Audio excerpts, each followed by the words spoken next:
बुरा न मानो होली है। ये सुनते ही आपको खूब सारे रंग, खूब सारी मिठाइयां याद आ गई होंगी। दरअसल होली त्योहार ही खूब सारे रंगों और मिठाइयों का है। लेकिन आप में से कितने लोग ये जानते हैं कि हम दरअसल होली का त्योहार क्यों मनाते हैं? हम धीरे धीरे होली के साथ जुड़ी अपनी सांस्कृतिक, पारंपरिक और धार्मिक विरासत से दूर होते जा रहे हैं। सबसे पहले आपको ये बता दूं कि होली से जुड़ी कई मान्यताएं हैं।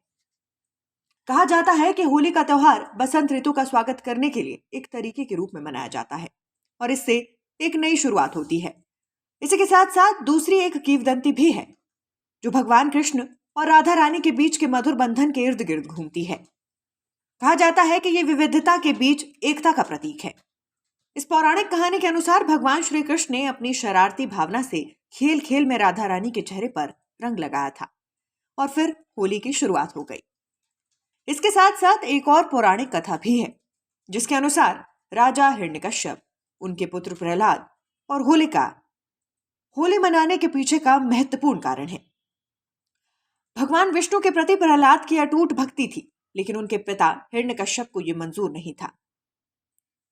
बेटे की भक्ति देख पिता को क्रोध आया, जिसके कारण अपनी बहन यानी हिरण्यकश्यप की बहन होलिका ने एक विश्वासघाती योजना बनाई। हालांकि देवीय हस्तक्षेप ने बुराई को विफल कर दिया।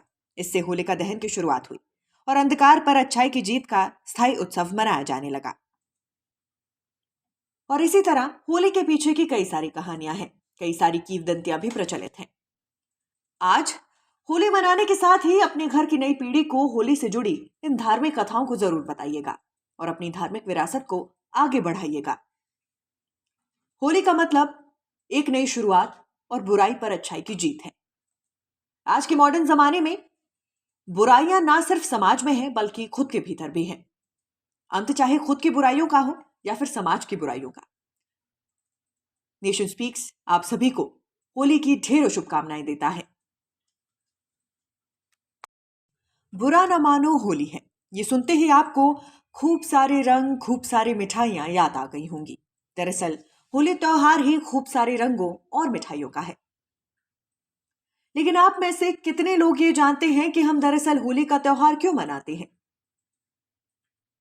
हम धीरे धीरे होली के साथ जुड़ी अपनी सांस्कृतिक, पारंपरिक और धार्मिक विरासत से दूर होते जा रहे हैं। सबसे पहले आपको यह बता दूं कि होली से जुड़ी कई मान्यताएं हैं। कहा जाता है कि होली का त्योहार बसंत ऋतु का स्वागत करने के लिए एक तरीके के रूप में मनाया जाता है और इससे एक नई शुरुआत होती है।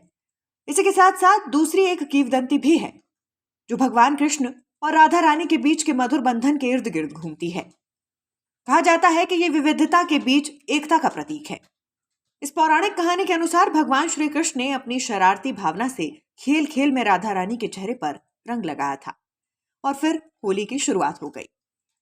इसके साथ साथ एक और पौराणिक कथा भी है जिसके अनुसार राजा हिरण्यकश्यप, उनके पुत्र प्रहलाद और होलिका होली मनाने के पीछे का महत्वपूर्ण कारण है। भगवान विष्णु के प्रति प्रहलाद की अटूट भक्ति थी, लेकिन उनके पिता हिरण्यकश्यप को यह मंजूर नहीं था। बेटे की भक्ति देख पिता को क्रोध आया, जिसके कारण अपनी बहन यानी हिरण्यकश्यप की बहन होलिका ने एक विश्वासघाती योजना बनाई। हालांकि देवीय हस्तक्षेप ने बुराई को विफल कर दिया। इससे होलिका दहन की शुरुआत हुई और अंधकार पर अच्छाई की जीत का स्थायी उत्सव मनाया जाने लगा। और इसी तरह होली के पीछे की कई सारी कहानियां हैं, कई सारी किंवदंतियां भी प्रचलित हैं।